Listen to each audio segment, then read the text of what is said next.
Dean Stevens, Brad Franko, Brendan Clark, and Warren Pepper have all made successful transitions from sports to news, and so did Ken Berger for the Post and Courier. I talked with him for this edition of Quintin's Close-Ups. You know, the last time I saw you was in summer of 2011. I just retired from the newspaper. Yes. Yes, Post and Courier. Tell me, how are you? I'm doing great. I'm doing great. Retirement's fun. I'm busy, but I'm a lot busier than I thought I would be. Yes. And speaking of that, you actually wrote your new book. I did. We got the third novel. Yes. Salthatchee Soup. Salthatchee Soup is the third in a trilogy of novels that I've done about South Carolina. My first novel was Swallow Savannah. Right. And it was set in the 50s and 60s here in South Carolina. Dealt with civil rights in the Cold War during our time here. Sister Santee is my second novel. It deals with really the racial uneasiness and the pine plantations of Santee Cooper country here in the 70s and 80s in South Carolina. And Salthatchee Soup is the third in this series.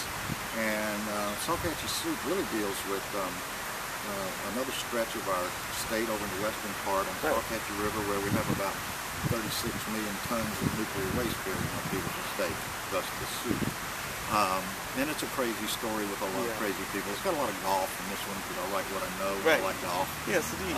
So it follows the family that started out in Swallow Savannah, and it follows them through 50 years of South Carolina history, really. So it's been fun. It comes out March the 2nd. We're doing a signing, a release March 2nd this next Saturday.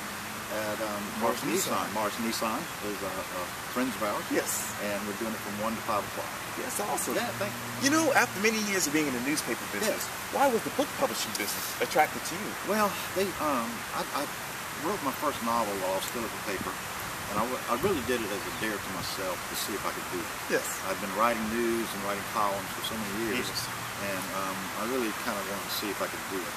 And I had it written, and then the publishers came to me, and I was very fortunate, and they wanted to publish my first one.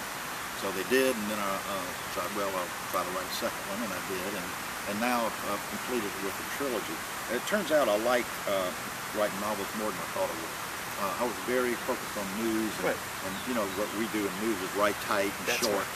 That's right. But writing a novel is a much longer effort. It's a different discipline for a writer. And I really enjoyed the process more than I thought it would. And most of your novels have become bestsellers. Well, they're bestsellers for me. You know, New York Times hadn't called. Yes. But people like them. You know, we sell a lot of books here in the Low Country and around South Carolina. They're starting to get out regionally and nationally. It's a process. They're available online for Kindle and Nook users. Yes. So, you know, marketing, I tell people about writing books. Once you've written your book, and once you have a publisher, you're 20% done. The other 80% is marketing. And that's what you have to do. You have to be able to get out and talk about and sell your book. And did you ever have a vision of these books becoming bestsellers? I didn't. This is kind of a hobby, you know, that I just started doing. And now published 3 novels with Evening Post Books here in Charleston, my publisher, and also a collection of columns. It's been a very popular gift book called Baptized in Sweet Tea. That's right. And that book's still selling well, too. Yes. Yeah. You know, a lot of people love the music, but from what I read, writing is your music. It is music to me. Words are like notes in music, and I write by sound. You know, I think some people are born writers, and I think I'm one of them. You are. I've been able to do it since I was a little kid. It's always come easy for me. You know, I can't do math and biology, but I can write. Yes. I can write about anything. That's right. Me too. So it's a lot of fun. It's a lot of fun. Yes. Yeah. Let's rewind time. As I mentioned, you retired from the Post and Courier in 2011. Right. After 27 years, how difficult was it to retire? You know, kind of hard, kind of easy. It was kind of hard because it's what I've been doing all my life. It's what I always wanted to do. Yes. But kind of easy because the newspaper business is changing, you know, rapidly. Right. And so I thought, you know, I'm one of the old hands from the old school. When I started out, we were still on typewriters. That's right. That's right. So I thought it was a good time for me to step aside. I'd done the best I could do over a long period of time. So I thought it was better to go out and people say, you know, I really miss your column, as opposed to people saying, when the hell are you going to retire? And you were a Washington correspondent for them as well. Back in the 80s, Post and Courier sent me to Washington for 2 years, covered Congress. That's right. Great fun, great experience. I'll never forget it. And part of that experience is in this book. Because of what I experienced in Washington, I was able to write certain parts of this book that deal with the Washington government, legislation, and malfeasance upon the human kind of America. That's a different story. Yeah. From 1988 to 2008, you were the executive sports editor for the Post and Courier. I was. I actually ran the sports department at the paper for a couple of years, and then I kept the title and just wrote columns. Right. People like Malcolm DeWitt and Frank Wooten, those guys were in there putting the paper out every night and getting it done, and putting out a newspaper is a Herculean task every day.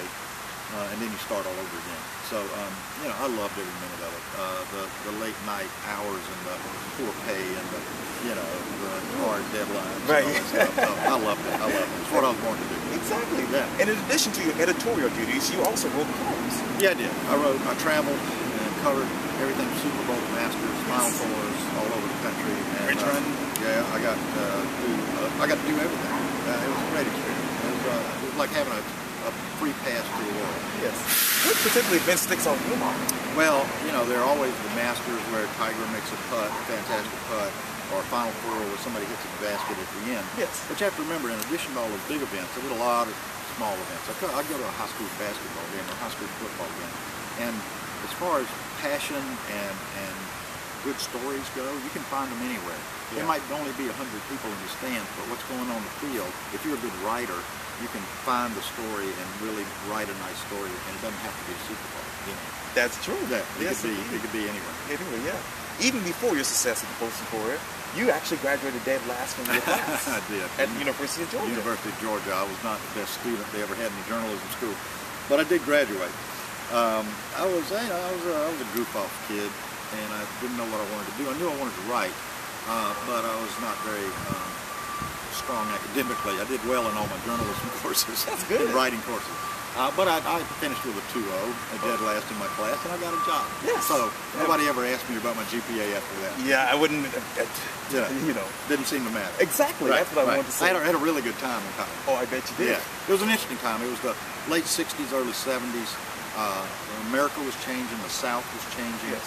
College campuses were a real interesting place to be during that time. A lot of protests.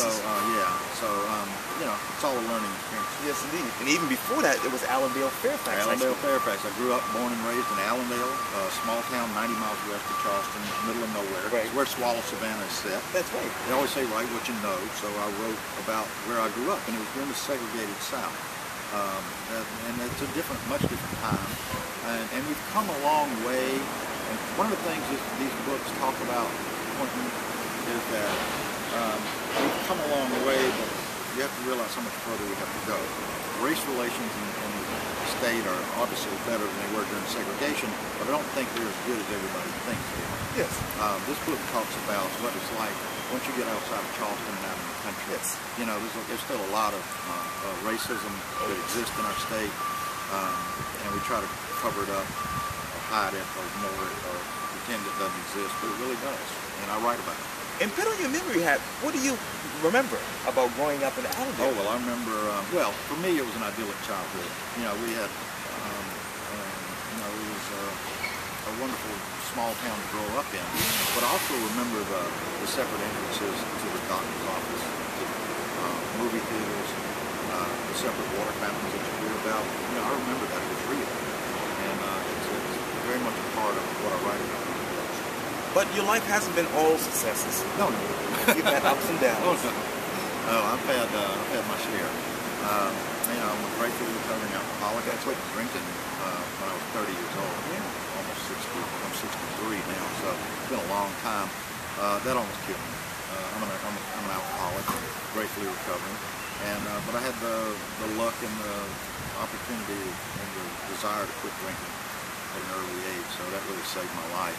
I've battled prostate cancer for the last 6 years. Got great doctors at Roper. Yes. They'll keep me alive another 20, I hope, and that's all good. I've been married 5 times.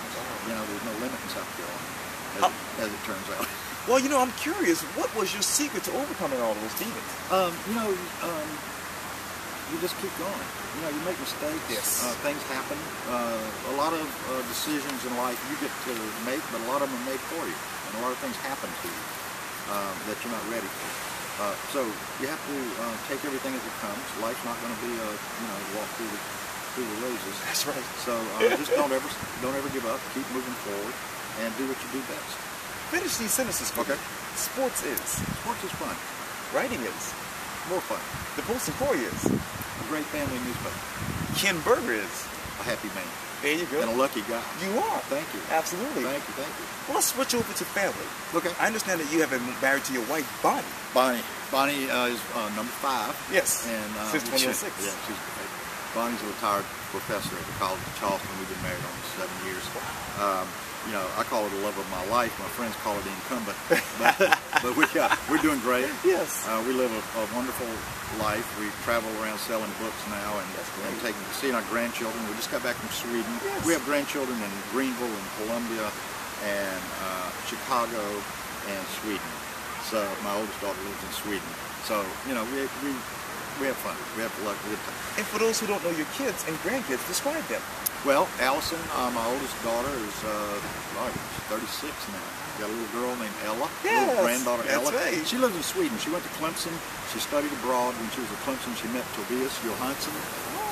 Fell in love while she was in Sweden. She came back, finished her degree at Clemson, and moved to Sweden. She's been over there 12 years. She teaches in the local high school. That's amazing. And has a little baby girl. Yes. Courtney, my daughter, lives in Chicago. She's married, and she works for Chanel. My son Brent lives in Chapin, outside of Columbia. That's right. He's an Army veteran and owns his own heating and air conditioning company. Okay. We have, and Bonnie's son Greg is an engineer, lives in Greenville. And our other son, we have a mentally disabled son, Chris, who lives here in Charleston. So we're very plugged into the mental health community, and very aware of what happens there. And we're very blessed. We take care of him, and he takes care of us. That is awesome. Yeah. You know, you have conquered newspaper and, of course, the book publishing business. But, you know, before I close, I have to ask you, what's the next chapter for you? I really don't know.